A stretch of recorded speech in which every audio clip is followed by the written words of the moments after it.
There's a pretty one, Ulysses.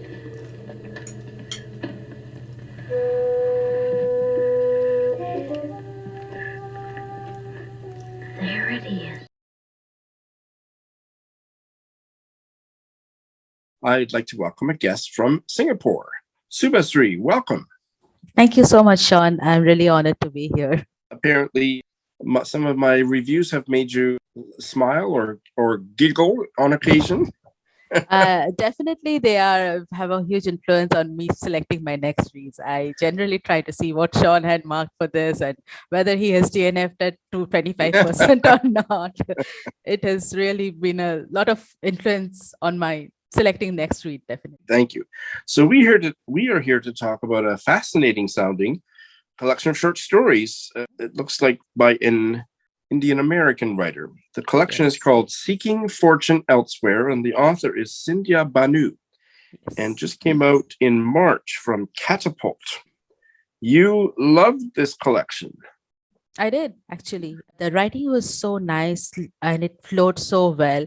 Yet at the end of each of the stories, it had that intrinsic short story element, which gives you a sense of discomfort that, okay, things were not actually very nice in this whole world.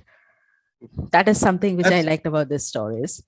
And I felt it pretty much in the same style as Jhumpa Lahiri's. I grew up reading Jhumpa Lahiri a lot. What is her famous debut short story collection called? Interpreter of Maladies. I loved it so much. Me too, yeah. So that's something I felt Sindya Bhanoo's writing I felt there is a strain of that influence. This writer came to your attention from one of her short stories being anthologized in the Best Short Stories 2021. That's right, yeah. Chimamanda Adichie, yeah. That's where I first came across a short story. Tell us a bit about that story. I think that story is called Maliga Homes, and it talks about group of residents in a care facility in the outskirts of a town called Coimbatore in Tamil Nadu, close to Chennai, actually.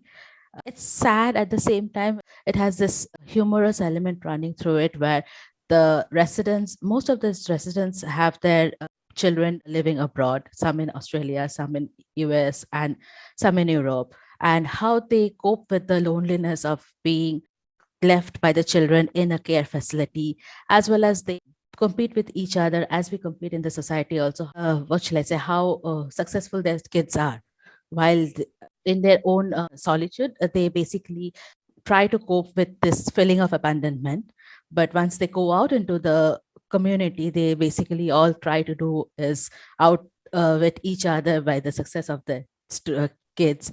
And it ends up in one of the children coming to take their mother out of the care facility, and that raises a jealousy or a sense of abandonment even more, that somebody else's child actually cared for them enough to take them out, but theirs don't. This whole feeling of our older generations coping with us living abroad in pursuit of our better career goals was very beautifully portrayed there. Would you like to tell us about another of your favorites? Another one that I really liked was a story called Nature Exchange. This one is set in America. It tells us about how a mother is dealing with the grief of losing her son. So the son was a collector of various artifacts from nature, and he used to put it back into a museum there was a prize that the museum had promised the collectors, and the son was trying to get that prize. I think it was a pair of antlers. So that was the prize that he would have got if he had reached a certain collection point. But basically, the son died in a school shooting, and how the mother basically tried to cope with her grief by continuing with the collection that her son has started. But due to various red tape bureaucracy, she was stopped in the midway before she could finish the collection. So all her emotions were coming out with this continuation of the process, and after being stopped, how she felt. And sadly, all too topical. Very relevant now. Relevant. So the settings are Tamil Nadu, Pittsburgh, Washington, and we don't know a whole lot about It's the author. also Bangalore, I think. Bangalore. That one, yeah. One of the stories is set in Bangalore. We don't know a whole lot about the author other than that she's been a newspaper reporter at some prestigious American newspapers, the New York Times and the Washington Post, and won a whole bunch of journalism awards. This is her first book. Neither of us have been able to find out where she was born, but obviously Yes, of Indian heritage. Heritage, yeah. I think it's a Tamil Nadu heritage, from what I Right. feel. Thank you so much for telling us about it. You're welcome, most welcome.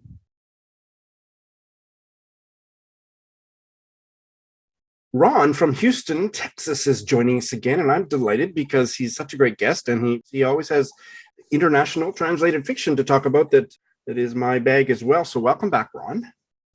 I'm honored to be back. I thought you'd get tired of me the second time, so I really appreciate it. Oh, no, this is a long-term relationship, Ron. Oh, good. So you have recently read and loved a novel that I believe did it make the short list for the Man Booker? It did not. It's one of the things I was going to comment is we selected this book for discussion before it made the International Booker long list. We did it. It didn't make the short list, which is disappointing. Did not make the short list, but there was good competition, so I'm not disappointed. And the book is Phenotypes by Paulo Scott, translated by Daniel Hahn. And Paulo Scott is a Brazilian novelist. You loved it. It sounds like such a Sean book. Tell us about it, Ron.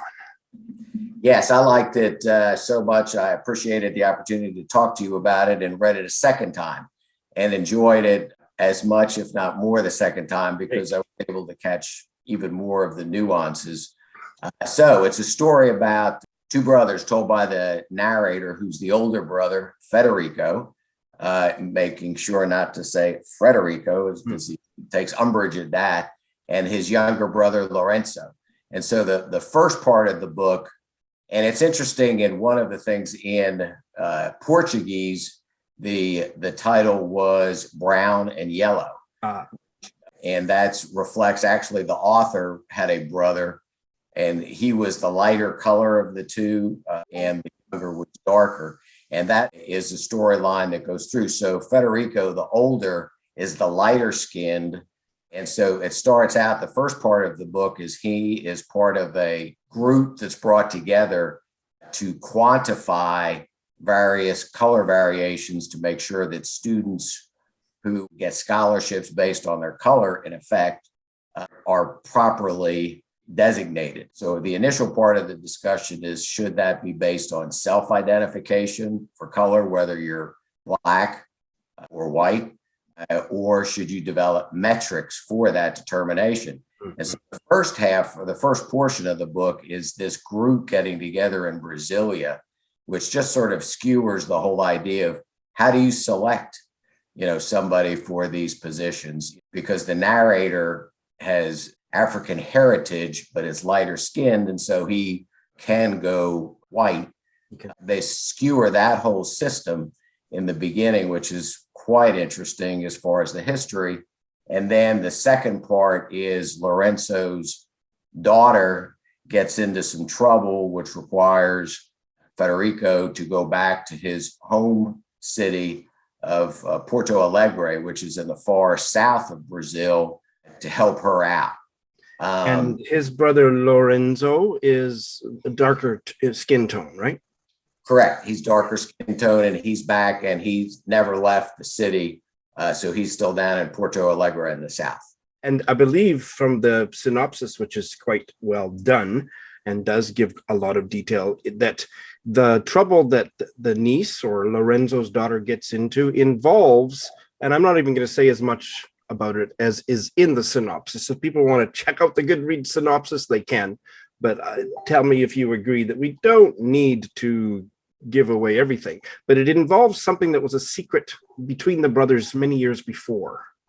Yes, and that's one of the things that the intricate plotting, I mean, it almost like a detective story, because what happens, and it slowly unfolds, there's an event that occurs, early on, and the ramifications of that, like 30 years later, it turns out one of the people that he had, and the battle, if you will, as a youth, involved sort of racial overtones. There was somebody, one of the characters said, "Oh, your cousin, her hair is not right for her color."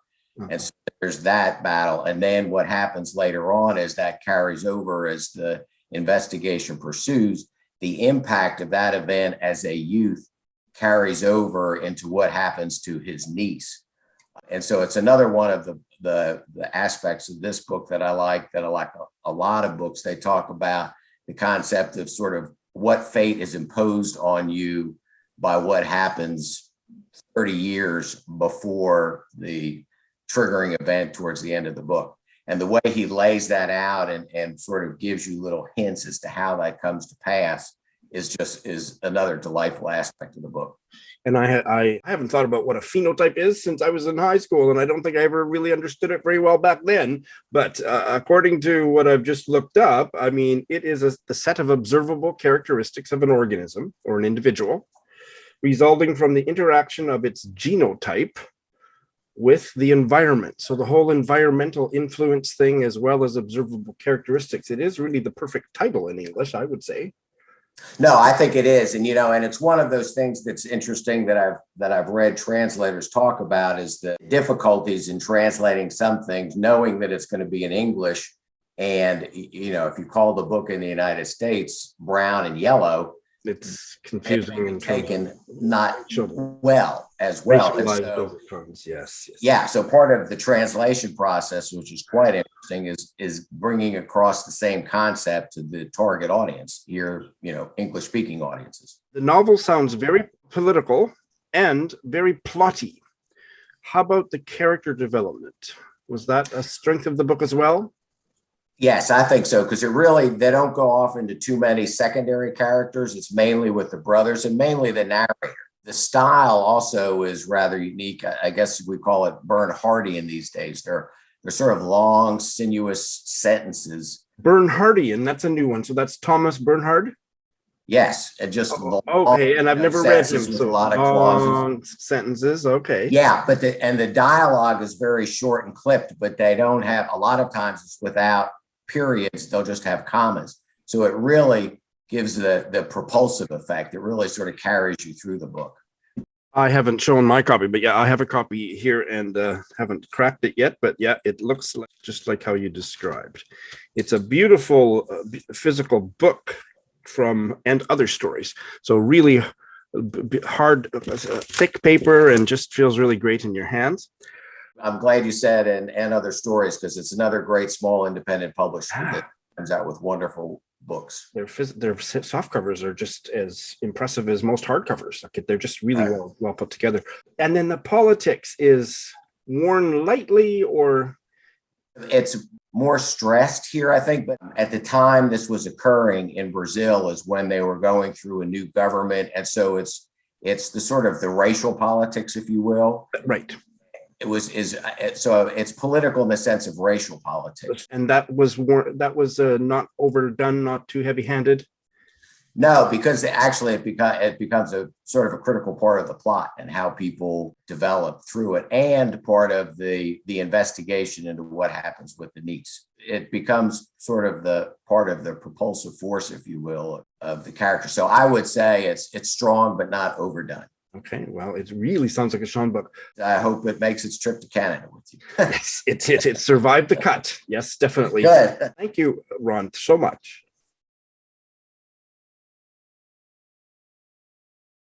I am delighted to welcome a brand new guest to Bite Size Book Chats, but not brand new for those of us in the bookish social media community. This is Clare from Buckinghamshire. Clare, what an honor to have you on my channel. Well, I'm actually going to say it's an honor to be on your chat, Sean. Thank you very much. It's lovely to meet you at last. Lovely to meet you at last. And koshira koso, as I taught you that Japanese expression a minute ago. And Claire's got a whole bunch of interesting things going on. Tell us about your blog and tell us about Too Fond to Books and anything else you'd like to tell us about that you're up to. So, as Sean's explained, my name's Clare and I run the Years of Reading Selfishly account. And I started that in 2017 purely because I'd spent a lifetime recommending books to lots of different people and friends and family. And I'm sort of at that stage of my life where the children were slightly growing up and I loved reading, and I somehow stumbled on some book blogs and I thought I could do that. So purely I started by pulling books off my shelves, books from the library, and that's how my blog started. And then I realized that I kind of needed social media. So I started my Twitter account, which was basically following the Women's Prize for Fiction. That's the first thing I did because I knew that prize, and then followed everybody that they followed. And then similarly with Instagram, I set an Instagram account up because I kind of realized you kind of need to do that nowadays. Don't do TikTok. Don't ask me to TikTok or Reels or things like that, because that's how it started. And then I met Amanda in, quite near where we started. And the funny thing is, neither of us can remember how we started talking to each other. But we became usually friends. when people ask, I just say, "Oh, we met in prison." Love that. I'm sure she would. Then 2020, so 2021, we were chatting one day and it just seemed crazy because we talked about books all the time and we'd never done anything together. And, you know, she had her account Bookish Chat and I had mine. And so one day it was a Saturday night, I'm not going to lie, we probably had a glass of wine each. We said, let's do something. And Too Fond of Books was born. And when people say to me, what is Too Fond of Books? I would say that it's like a curated version of both our feeds. So it's books and authors Amanda loves, and books and authors that I love, and books and authors that we both love. And we started off just doing general reviews, but as the years gone on, we've actually done something now which is called our Too Fond Showcases. And what that means is we've been very lucky. We've had some incredible authors that have given up their time to read an extract for us. We have a feature called Show Your Shelf, where they pick 2 books off their bookshelves and tell us why we should read them. And we've done Instagram lives with people, and we've done, you know, chats, and we've had, is it really awful if I name drop, Sean? Okay. Please name drop. Okay, so we've had Douglas Stewart has appeared on our channel. Ooh, that's you've got my attention. Okay, we've had Clare Fuller, we've had Paulo Hawkins, we've had Brian Bilston, we've had all sorts of people on there. We've got Matson Taylor, who's the author of the Evie books. We've had Evie Wild, lots and lots of different people. If you look on our Too Fond of Books social media, there's lots of people on there. So now we're at the stage where we're planning for 2023, which is something I never thought we'd say. How fabulous. It's quite a going concern. So all the links to all that good stuff will be in the show notes. And I didn't have the connection made between you and Amanda, or even didn't really have a firm grasp on what Too Fond of Books was until a few minutes ago. So I'm going to become a devoted follower of that myself. So Claire said she's not on TikTok, but we're actually here to talk about a book, a Scottish book called The Tick and the Tock of the Crocodile Clock, which is one of the most fabulous titles of the year, I would say, by Kenny Boyle, a debut of Glaswegian Scottish novelist and playwright and actor. I didn't know anything about it until you suggested we talk about it, and now I have you here to talk about it. So tell us about this book, Claire. Okay, so this is it. This is The Tick and the Tock of the Crocodile Clock. It's published by Eye Lightning. The reason why I wanted to talk to you about this one is because this is one of our recent Too Fond books, and I heard about it last year. And when I heard the synopsis of it, I knew that I wanted to read it. And as soon as I read it, I knew that it was perfect for Too Fond of Books. And the reason for me was that, I don't know about you, Sean, but what I do is I tend to get into a rut with the books I'm reading, so the same type of books for a while. You know, I don't know, family dramas or, you know, thrillers. And I got to a point where I wanted to read something completely different. And The Tick and the Tock of the Crocodile Clock is really different. It's fast-paced, it's funny, it deals with quite serious issues, mental health issues, but they're handled really sensitively. And also Kenny, as you said, is a playwright. So this comes from somebody who writes in a very filmic and very theatrical way. So you can actually see every scene as you read it as something that could be put on screen. And I've told him that, so he knows that as well. But also what's a joy for me is I'm somebody that loves words and loves language. And Kenny really plays with the form and structure of the novel. So, for example, he has poetry inserted into it. He has whole chapters where he describes something and you start to think, really? And then at the end you say, oh, actually, this doesn't happen, or this didn't happen. So you're sort of pulled along thinking that these things have happened to these characters and they didn't. And I think it was quite a bold thing to do for a debut novel, but it just works so well that it's one of those books that when I read it, you want to go around saying to everybody, you have to read this book, you have to read this book. And that's why we approached Kelly to come on to Fund Books. Wonderful. And it starts with a bang. It's got a kind of a unusual opening premise. Yeah, it has. So there are two main female characters in it, Wendy and Kat. And the novel starts with Wendy hiding in a grandma's attic in possession of a stolen painting. And you don't know why she's got it. You don't know why she's there, what the painting is. But Wendy has anxiety and has depression and is trying to process all these things at the same time realizing she's actually done something that's really outside of her comfort zone by stealing a painting. And that's how the novel kicks off. And it immediately, as soon as I read it, I thought, this is so clever. And Kelly draws you in right from the start because you want to find out, why is this woman sat in an attic with a painting? What's she done? And that starts the whole premise of the novel, which really just flows from chapter 1. So I loved it. Tell us a little more about Wendy. So Wendy is she's a really clever character who works in a call centre, and she's bored by it. She lives with her grandma and she's quite bored by her job, but she loves words and loves language. So what she does is when she's dealing with the complaints, because they're bank customers, she slips in really complicated vocabulary to confuse them. And she reacts to the people as to how they react to the vocabulary. So if they understand, she'll deal with them sympathetically. But if they're rude to her, come back, then she's more, let's say, abrasive with them. Until one day what happens is she uses a word to a lady who rings in, and the lady goes and Googles it and works out what Wendy said to her. So goes back to her boss and tells her boss. And Wendy's about to be fired, and she just suddenly realizes she doesn't want to do this anymore. So she quits. And as she quits, some other people do too, because they don't want to work in a call centre. And another young woman stands up and follows her around, and that's Kat. And that is how Kat and Wendy meet and how they become friends. And then from there, all their adventures start. So Wendy quitting very dramatically inspires or gives Kat the courage to do the same. And then that's how the friendship unfolds. Yeah, and it's interesting as well, because Kat is actually the more sort of brave and more independent spirit. So for her to follow Wendy is quite interesting, but they strike up a friendship, and Wendy's not really had friends before or doesn't know, I kind of guess, the rules of friendship. So her and Kat's friendship is a very tentative one because she doesn't know if she's doing it right, if she's not acting in the way she's supposed to behave. But what's interesting as well is that Kat has her own issues and her own mental health issues and problems with her mum, which is played out as the book develops as well. So it sort of shows you that just because you see someone who looks really confident and really in control, that they might not necessarily be having the best time. So, and I think that's what Kenny handles really sensitively in this book. And I'm getting a whiff, not that I've read this book, but I'm getting a whiff of Eleanor Oliphant is completely fine. Yeah, I would absolutely see how people could pick that up. And like that, you'd like this type of thing. Yeah. Definitely. And do you know what? That's a really good idea, because when I did a post about what books would you like next, I missed Eleanor Oliphant off, but it's definitely in that sort of vein. And I think the way Kenny writes makes you root for these people. So for Kat and Wendy, and even Wendy's grandma, you just want them to have what they want for themselves.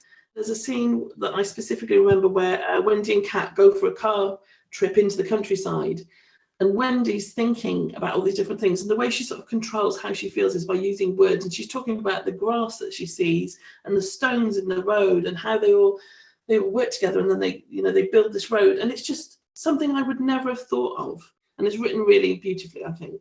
I'm a big fan, as I suspect you are, Clare, of Douglas Stewart and Glaswegian setting and wonderful Scottish expressions and language. Is this one similar in that way? A little bit, but I would think with Douglas Stewart's work, it's much more entrenched in the society and the dialogue. And I think, although this one does, at the same time, it would perhaps be lighter in tone. That's not to diminish it in any way, but it's a really beautiful and hopeful read, and a really interesting one as well. Is the setting important to the story?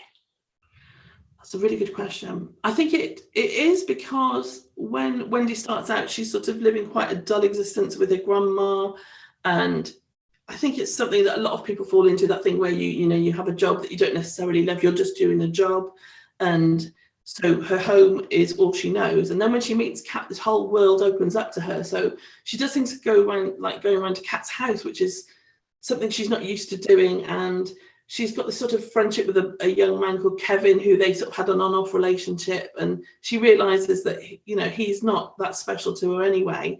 And Cat gives her that sense of freedom. So when they do things like go to the countryside, or she goes to Cat's house, or they end up at an art gallery, it's because of that setting that you understand she's been living quite a narrow existence, and suddenly this is opening her whole world. We're going to stay away from any details that would be the slightest bit spoilery, but there's a fairly dramatic thing that happens at a certain point in the novel. How would you characterize that to hook readers into starting the book? I would say, oh God, that's a really good question, Sean. So I would say that it's a novel where you are going down a certain path and you think you know what's going to happen, and there's an event that happens that twists everything, and you think it's going to be catastrophic for Wendy, but it's actually the making of her, and leaves her with a new sense of purpose. Well, that you've got my attention. So my last question is, what's up with this title? Taking the talk of the crocodile clock. I know. Do you know what was really funny? So I'll tell you something. So we were lucky enough to speak to Kenny. We had him on our Instagram live. And I did Josh with him, because I said every time I tweeted about it, it's the longest hashtag I've ever had to write. Every time I'd written the hashtag, there was nothing left to write in the tweet. So I said to him, when he does his next novel, he has to make it a lot shorter. But something that came out in our conversation that I wasn't aware of is that this book was based on the story of Peter Pan. And the crocodile clock is from Peter Pan. Oh. And then, of course, you've got Wendy and Cat, and Wendy's in Peter Pan. Okay. And read this book, and Kenny told us that, it's just like, oh my goodness, of course it is. And it just made complete sense. But the reason I wanted to talk to you about it is that there's so many books that, you know, they don't have the massive marketing budget, and they don't have like a powerhouse of publishing behind them, and it relies on people like you and I to get the word out. And this is why I wanted to talk about this book, because it's so wonderfully written, and I want people to know about it, which is why I chose to talk about it today. Claire, you are wonderful. Will you come back? I would love to come back. Thank you so much. It'll be an absolute joy, Sean.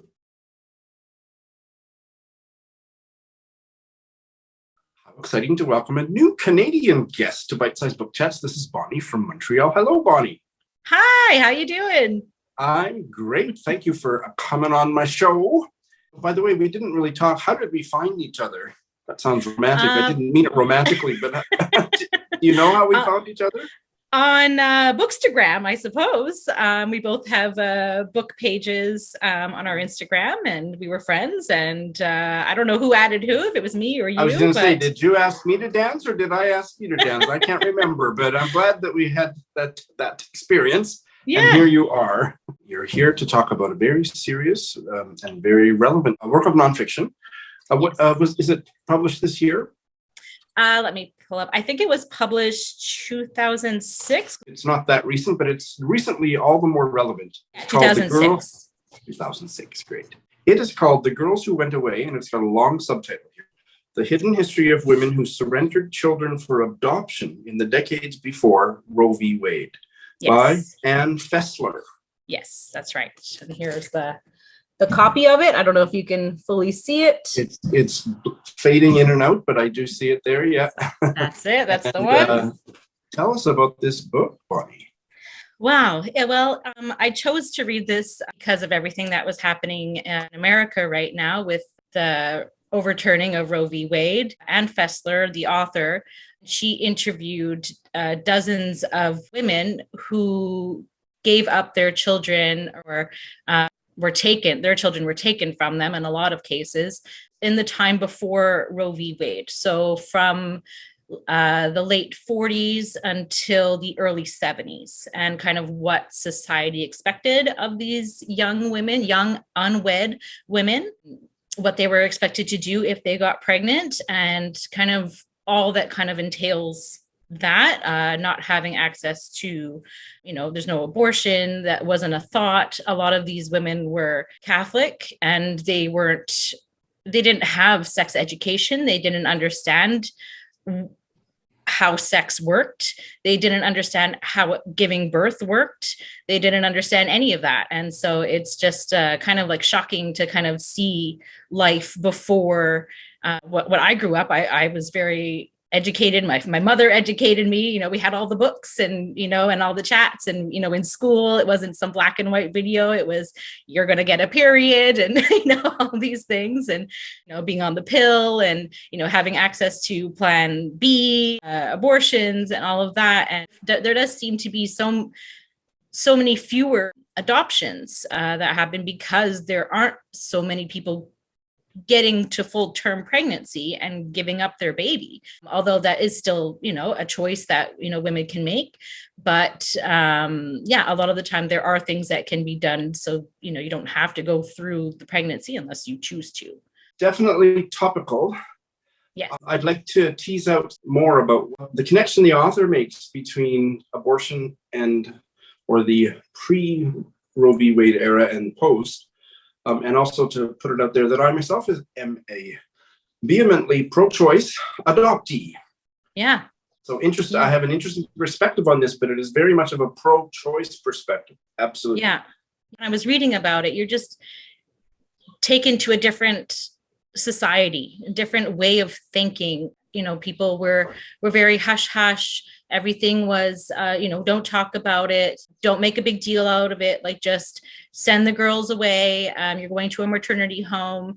Some of them, they offered, education, because a lot of these girls were in high school. They were, most of them were between about 15 years old to 21, 22 years old that she, had spoken to, who had given up their child at that time. And they were sent away to these maternity homes, and the ward where the girls had the babies was very separate. They weren't allowed to talk to the girls that were staying there, and they were given alternative names when they went to these maternity homes so that they could, kind of have that confidentiality. And also, I think it was to separate themselves from what was happening. A lot of them, they didn't want to give up their baby, but, there was no other choice. They weren't married, so it was very taboo. These women were seen as whores, basically, by their family, by their friends, by their school. If you were pregnant, you were expelled from school. So there was a lot of shame that these women went through, and these girls went through in like their prime time of life. So many of them were, when they went into labor, from their first contraction, they were put under. And when they woke up, they had already given birth. They didn't even know the process. A lot of them, they say they didn't understand where the baby came from. They didn't know about, all of their own body parts.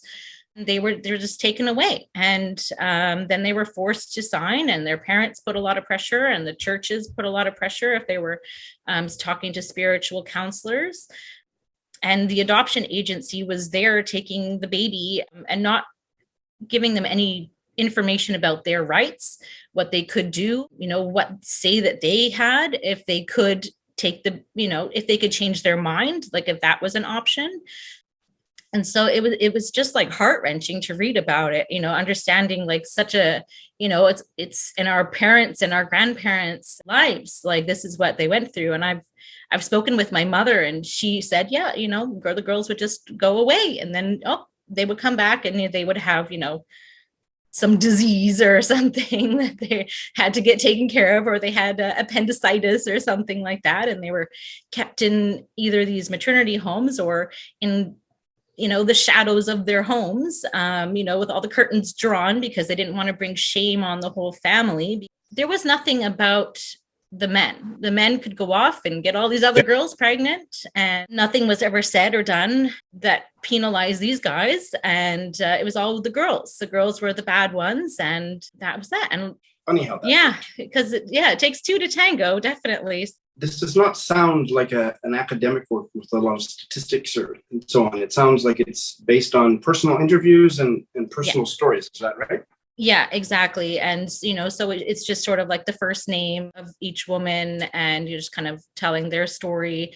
And it does, talk about what happens after and how they felt and how it impacted their entire lives. A lot of them went through, they would give birth on Saturday, and by Monday they were back in school. It was very hard. I definitely cried many tears reading this book.